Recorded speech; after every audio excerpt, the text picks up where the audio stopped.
પાલિતાણામાં વીએસપી દ્વારા આવેદનપત્ર પાઠવવામાં આવ્યું। ડેપ્યુટી કલેક્ટરને આવેદનપત્ર પાઠવાયું।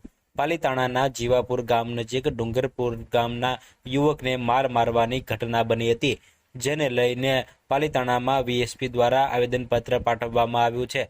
આરોપીઓને ઝડપી પાડવામાં આવે અને કડક કાર્યવાહી કરવામાં આવે તેવી માંગ સાથે બાઇક રેલી યોજી રજૂઆત કરવામાં આવી હતી, જેમાં વીએસપીના હોદ્દેદારો, કાર્યકરો જોડાયા હતા અને રજૂઆત કરી હતી। ત્યારે ડુંગરપુર ગામના ગૌતમ મકવાણા નામના યુવકને મારવાની ઘટના બની હતી, જેને લઈને તેને સારવાર અર્થે ભાવનગર ખસેડવામાં આવ્યો છે। ત્યારે ઘટનાને લઈને પાલિતાણા ટાઉન પોલીસ મથકમાં 4 શખ્સો સામે ફરિયાદ પણ નોંધવામાં આવી છે। ત્યારે પોલીસ દ્વારા હાલ વધુ તપાસ હાથ ધરવામાં આવી છે અને આવેદનપત્ર વીએસપી દ્વારા આપવામાં આવ્યું છે। નો લાભ લઈ 5-6 જણા ભેગા થઈ સાથે નાનું છોકરું હોય, બૈરા હોય, દયા વગર આ યુવાનને મારવામાં આવ્યો, હાથ પગ ભાંગી નાખવામાં આવ્યા।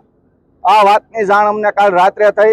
વિશ્વ હિન્દુ પરિષદ દ્વારા આજે કલેક્ટર સાહેબને રજૂઆત કરવામાં આવી। કલેક્ટર સાહેબે પૂરી બાહેધરી આપી છે કે કડક પગલાં લેશું અને આ ગુનાખોરને મૂકશું નહીં, પણ છતાંય પાલિતાણામાં આવા ફરીવાર કોઈ કૃત્ય ના બને એ માટે થઈને તંત્રને રજૂઆત કરી છે, પણ તંત્ર જો કાંઈ પગલાં નહીં લે તો આ વિશ્વ હિન્દુ પરિષદ આ મેટર સાખી નહીં લે અને આગળ કોઈ મેટર ના બને તો ઈંટનો જવાબ ઈંટ, પથ્થરનો જવાબ પથ્થર પરિષદ જાણે છે કઈ રીતે દેવો અને આગામી સમયમાં પરિષદ જરાય સાખી નહીં